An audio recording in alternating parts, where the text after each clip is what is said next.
আসসালামু আলাইকুম প্রিয় দর্শক, আশা করি সবাই ভালো আছেন। দেশে প্রবাসে যে যেখান থেকেই আমাদের সাথে যুক্ত হয়েছেন সকলকে অসংখ্য ধন্যবাদ।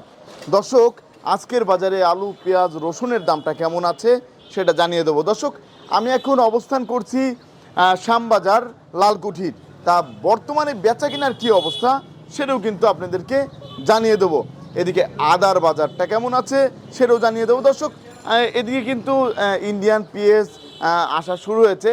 আজকেও কিন্তু বর্ডারে 30 গাড়ি পিএস কিন্তু দাঁড়িয়ে আছে, এখনও বাংলাদেশে ঢোকে নাই। এখন কত গাড়ি ঢুকবে এখনও বলা যাচ্ছে না। তা দর্শক, বর্তমানে এই যে ইন্ডিয়ার পিএস নিয়ে সবাই কিন্তু মনে করতেছে দাম কমে যাবে। ইন্ডিয়ার পিএস কিন্তু সেরকম বেশি না, আর দেশি পিএস কিন্তু অনেক আছে, আর দেশি পিএস কিন্তু মানুষ বেশি খায়। তা বর্তমানে দেশি পিএসের স্বাদই কিন্তু আলাদা। তা বর্তমান দাম কেমন আছে সেটা কিন্তু আপনাদেরকে জানিয়ে দেবো। এদিকে দেখতে পাচ্ছেন ইন্ডিয়ান কেরলা আদার বাজারের কী অবস্থা সেটা কিন্তু আপনাদেরকে জানাবো। এদিকে দেখতে পাচ্ছেন এই যে দেশি পেঁয়াজ আছে, তারপরে রসুন আছে, যে এগুলো কিন্তু দেশি রসুন, এই যে দেশি রসুন। তা বর্তমান বাজারে কোনটার কত দাম যাচ্ছে। আর আলু কিন্তু পানির দামে বিক্রি হচ্ছে, 12 থেকে 14 টাকা, মানে হচ্ছে একদম পানি দাম। পানিও কিন্তু 30 টাকা। তা আমরা এখন এই যে কাকুর সাথে কথা বলবো। আসসালামু আলাইকুম। ওয়ালাইকুম আসসালাম। কাকা কেমন আছেন? আলহামদুলিল্লাহ। কাকা, বেচা কেনার কি অবস্থা? বেচাকেনি খুব একটা বেশি না, টুকটাক। এই যে বাংলাদেশে এই আলুর দাম তো সবচেয়ে কম, হ্যাঁ কম। এই জিনিসটা তো দেখার মতো কেউ নেই। কেউ নেই। আছে না, এই জিনিসটা দেখার মতো কেউ নেই। এখন এই যে 1 লিটার পানি কিনতে গেলেও তো 30 টাকা লাগে। 30 টাকা লাগে। তো এক কেজি আলুর দাম হচ্ছে 12 থেকে 14 টাকা। তো এই যদি দাম হয় তাহলে কৃষকরা কিভাবে বাঁচবে একটু বলেন। এই কৃষকের এখন আর কি ব্যবস্থা আছে কি, এখন এই যে তো কোনো ফসল দেশে বেশি হয়ে গেছে। জি জি। এই কৃষক মরতে আছে। ফসল হয়েছে ঠিক আছে, যদি এই ফসলটা বাহিরে রপ্তানি করা যেত, রপ্তানি করার মতো হইলে তো কমবো। জি জি, এটা যদি করা যেত, হইতেছে না, সেরকম হচ্ছে না। না বাইরে রপ্তানি হচ্ছে। এই বিষয়টা তো দেখার দরকার দেখার আছে। আছে। কৃষক বাঁচলে তো দেশ বাঁচবে। দেশ বাঁচবে। এখন এই যে রসুনের বাজার কি বাড়ছে না না, কমছে? রসুন বাজার কম। কমেছে। গত 2 দিনের ব্যবধানে পেঁয়াজের দাম তো একটু বেড়েছে। না, বাড়লো কোত্থেকে? দুই দিন আগে কত ছিল? 2 টাকা।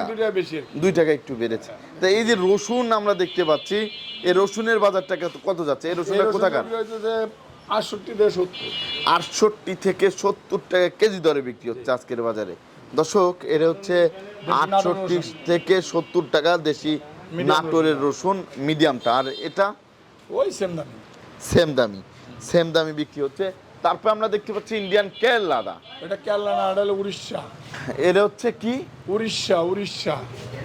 এটা হচ্ছে ইন্ডিয়ান উড়িষ্যা।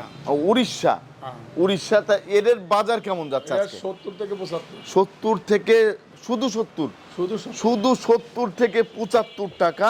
আর কেরলার দাম তো মনে হয় একটু বেশি। তা এই পাশের এটা কোন জায়গা? ওটা একটু ভালো না, মালটা ওটা বেশি ভালো না, ওটা এটা একটু 70-80 টাকা। Low quality.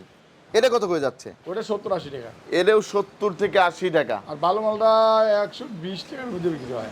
120 টাকা করে যাচ্ছে। চায়নার রসুন আমরা দেখতে পাচ্ছি বাজারে 3 টাকা থেকে 5 টাকা। 103 টাকা থেকে 5 টাকা বিক্রি হচ্ছে আজকের বাজারে। 103 থেকে 5 টাকা বিক্রি হচ্ছে দর্শক। তার আমরা কিন্তু আছি মেসার্স আমজাদ ট্রেডার্সে। তা বর্তমানে বিক্রি তো মোটামুটি আছে, মোটামুটি। তারপর আমরা জানতে চাচ্ছিলাম পেঁয়াজ কোন কোন জেলা থেকে আসতেছে? পেঁয়াজ আমার এখানে পাবনার পেঁয়াজ আছে, ফরিদপুর পেঁয়াজ আছে। জি জি। এই যে পেঁয়াজটা আমরা দেখতে পাচ্ছি, এটা পাবনার, এটা মিডিয়াম পেঁয়াজ। এটা হচ্ছে পাবনার কিং মিডিয়াম পেঁয়াজ। হ্যাঁ, মিডিয়াম। এইটার বাজার কেমন যাচ্ছে আজকে? 63 থেকে 64 টাকা কেজি দরে বিক্রি হচ্ছে আজকের বাজারে।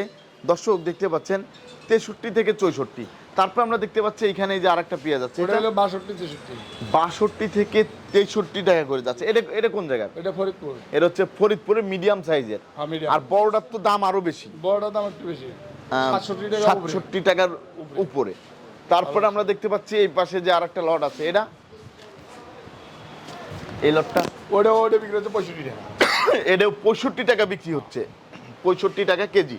তারপর আমরা দেখতে পাচ্ছি এই পাশে আরেকটা 65 65 টাকা করে যাচ্ছে আজকের বাজারে।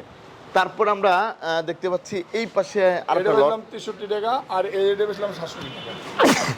এটা হচ্ছে 63 টাকা। এটা কোন জায়গার? এটা ফরিদপুর এটা ফরিদপুরের মিডিয়াম সাইজ। মিডিয়াম। আর এই যে এটা এটা একটু বড় সাইজ, এটা বেচলাম 67। এটা হচ্ছে 67 টাকা। এটা হচ্ছে বড় সাইজের।